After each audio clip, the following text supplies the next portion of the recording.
Thank you, Ms. Tyrell. You recognize for 5 minutes. Good morning. First of all, thank you very much for allowing us to participate. Could you hold the microphone a little closer? I think you're having difficulty hearing you. Better? Thank you. I wanted to apologize and explain for my organization. We did speak to a Mr. Chase Burgess at your office on April 11th, and we did inform Mr. Burgess by email and phone that I would be coming in the executive director's stead. My name is Denise Terrell. I am a Southern California representative for the Public Utilities Commission, and I received this invitation on the 11th. The materials I have are dated the 11th of April. So I apologize for any misunderstanding that may have taken place. There must have been a communication error on your side because we have been repeatedly, well, I'm not trying to interrupt your time, but we repeatedly requested. I apologize for that, sir. I didn't mean to interrupt you. For my case, I found out about it on the 11th. So I am here and I'm gladly here, and I do agree that Chino Hills is an exceptionally beautiful community. I do need to point out to you that we have an application for rehearing and several petitions for modification of D09-12044 have been filed with the Commission that seek changes in the portion of the line that runs through Chino Hills. And the Commissioners have stayed construction of the segment of the transmission lines. I point this out to you because it restricts that. I cannot speak to that area because it's still under consideration by the Commissioners. I'd like to give you a little background on what this whole entire project is about. The need for the transmission line arose from the mandates of California Renewable Portfolio Standard, which at the time required investor-owned utilities to procure 20% of their total retail sales from renewable energy. That has since gone up to 33%. New transmission facilities are required to interconnect remote areas of high renewable power generation, such as the Tehachapi Wind Resources area, to areas of high load in order to access the ability of the wind power to contribute toward meeting the state's mandated RPS goals. The CPUC ordered the formation of the Tehachapi Collaborative Study Group to develop a comprehensive transmission plan. The decision also required SCE to file a certificate of public convenience and necessity. SCE identified phase development plan called the Tehachapi Transmission Project. The TRTP was implemented in separate phases. These three primary objections are to provide the electrical facilities necessary to reliably interconnect and integrate in excess of 700 megawatts up to approximately 4,500 megawatts. To put that in perspective, that would be the equal of approximately 9 power plants.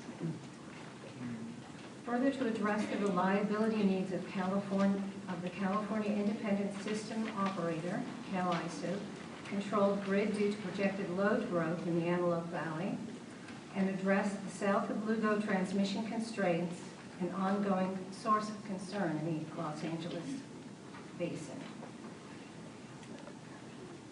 SCE's application to the PUC routed a portion of the segment through Chino Hills, taking advantage of existing transmission right-of-way that transverse the city. The PUC worked diligently to develop and assess the alternatives, including a partial underground alternative through Chino Hills and various reroutes through Chino Hills State Park.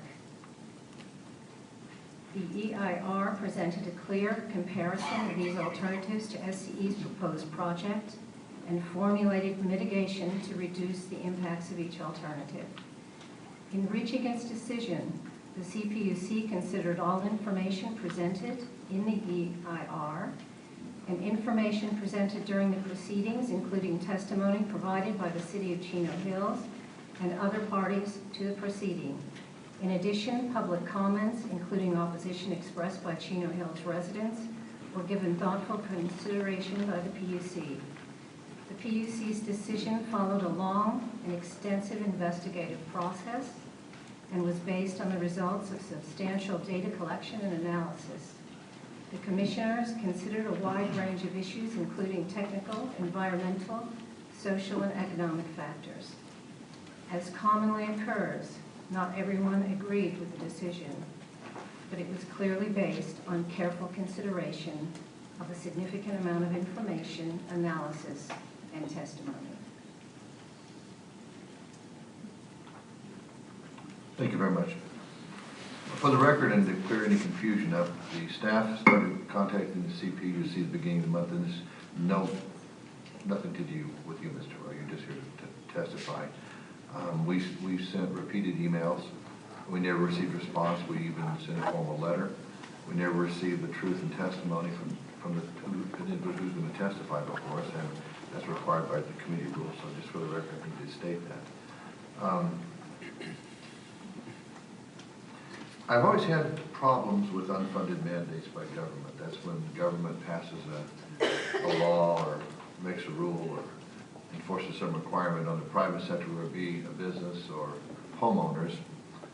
And when they do that and they don't bear the cost and the burden placed on those individuals, I know Congressman Ed and I both have a real problem with that. Question for FHA, Ms. Borland. We talked about the fall zone and the easement. If a home is outside of the easement area, but within the fall zone, does that have an impact on FHA's ability to loan? Our guidelines state that it does not impact the FHA loan. It would be up to the individual lender. We have our guidelines, and they have overlays that they may place on our guidelines, but as far as our guidelines, that would not. Well, that doesn't stop you from making the loan, but in Right. your testimony, I think the problem you have to acknowledge is the appraiser from FHA is going to go out there, a lender, and they have to recognize that tower, and they have to also recognize, if it's in the fall zone, what impact that might have on the home. Is that a fair statement? That is a fair statement. It would be an FHA roster appraiser, and they would have to, discuss in their appraisal report any and all impact that would have on the property.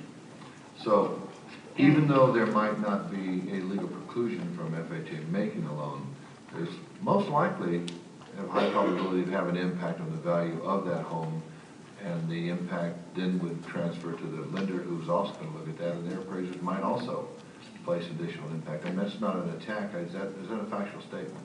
I can't really, I can't comment on the lender's. Is that a possible series? It's possible. And I do want to clarify that FHA does not make loans. We insure loans. I understand that. Okay. You're insuring the loan that's made by a lender. Right. But the process, perception becomes reality in many cases with an appraiser.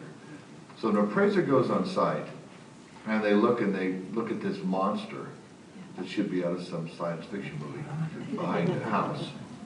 And they say that if something might occur, maybe it hasn't, maybe they have no record of that ever in the past, but things do happen.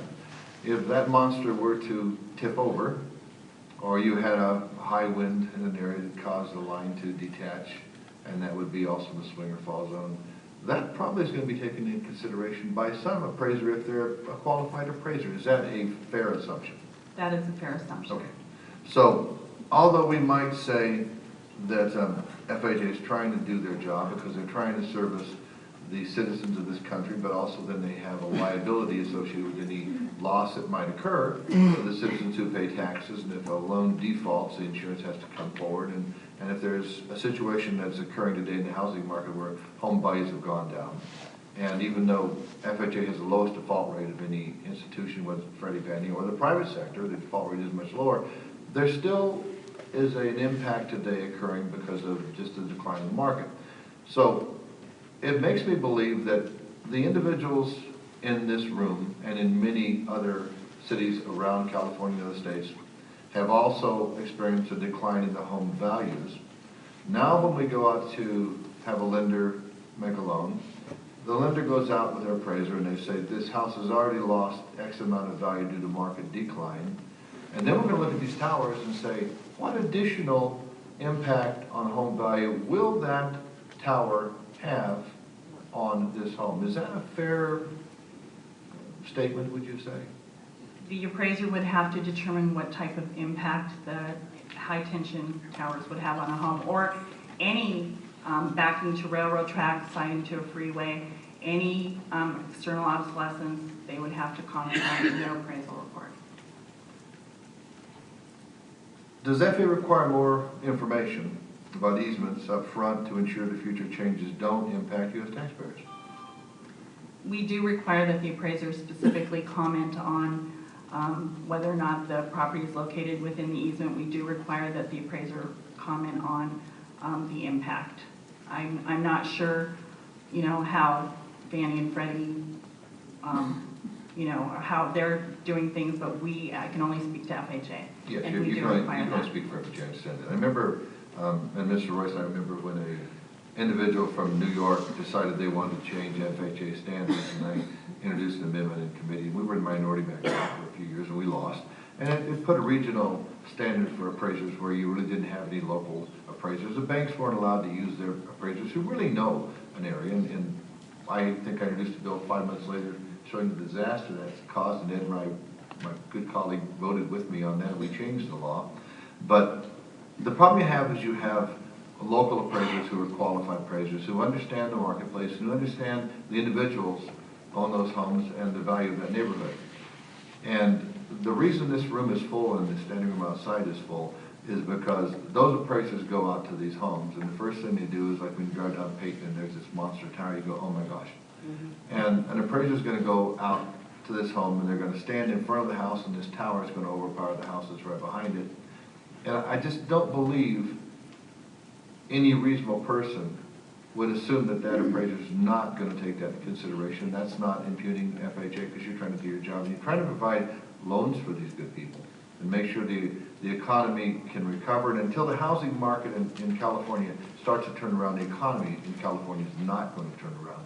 So we're looking at an impacted economy, and we're looking at individuals who have specifically been impacted, and I'm going to use a little license here as chair, by stupidity from individuals in Sacramento. That's my license, and that does not impugn my good sense.